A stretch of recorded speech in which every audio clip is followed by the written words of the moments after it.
Ruche kenyane, c'est une ruche qui est inspirée des pays d'Afrique. C'est une ruche qui est facile d'utilisation, facile de conception, où on peut travailler les abeilles de façon très naturelle et de façon très douce, sans vraiment les déranger. On peut même les laisser vivre quasiment sans les déranger. On n'est pas dans une apiculture intensive, c'est-à-dire qu'on n'a pas de cadre, on n'a que des barrettes. Les abeilles vont bâtir sur ces barrettes et vont agrandir au fur et à mesure de leurs besoins, leur nid et leur maison. Donc l'avantage, c'est qu'il n'y a pas du tout d'apport de cire extérieure. On travaille vraiment en autarcie totale.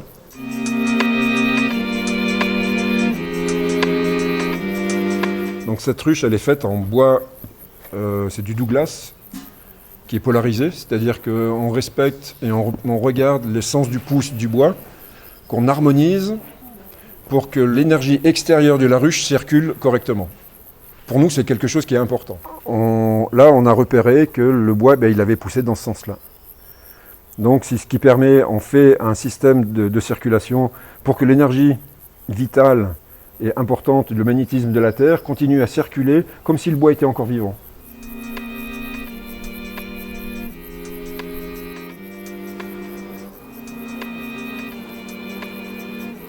Alors, on va commencer par le toit. Le toit, c'est la partie qui est hyper importante, parce que c'est ce qui va permettre à la ruche de percevoir de l'humidité en hiver, enfin surtout de l'eau. Donc là, c'est un grand toit en bois qu'on peut recouvrir de peinture suédoise, peinture à la farine, qui est juste géniale. Donc avec toutes les couleurs possibles, et puis avec une forme qui permet un écoulement assez facile de l'eau. Après le toit, on trouve l'isolation qui permet la régulation thermique été comme hiver.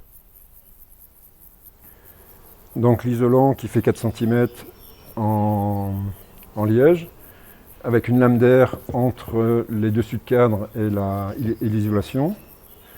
Après, on a des couvre-cadres qui permettent la récolte de la propolis.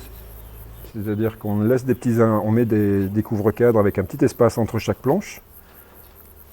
Et les abeilles vont propoliser entre. Donc chaque fois qu'on ouvre notre ruche, on peut récolter de la propolis fraîche. Et après, donc, les couvre-cadres, on trouve les barrettes qui ont une forme assez spécifique. Et c'est ce qui permet justement cette production de cire sans apport de cire extérieure. Donc après, on a aussi un système de ventilation qui est important. On a des trous de ventilation. Et les ruches sont faites avec une double entrée. Donc elles choisissent du côté par lequel elles veulent rentrer. Un trou d'évacuation des déchets et des cadavres.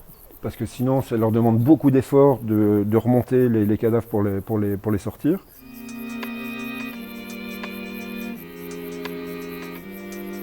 Donc, bien sûr, il y a toute une biodiversité qui se met en place.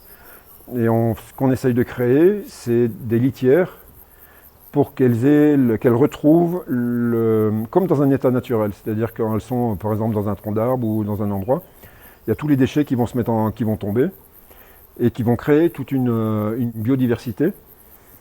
Et l'objectif, c'est d'avoir cet équilibre qui va leur permettre d'évacuer tous les parasites qu'elles peuvent recevoir sur elles, notamment le varroa.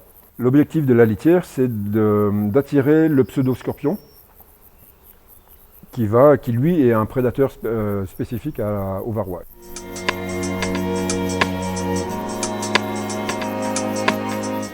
C'est de la ruche qu'on peut utiliser en professionnel comme en amateur. Tellement c'est simple à faire. On vient simplement prélever la quantité de miel dont on a besoin s'il y a du miel. Donc c'est vraiment le cadeau, c'est vraiment l'interaction, c'est d'être en lien total avec le peuple abeille. Je pense que c'est vraiment dans l'esprit de la vie future.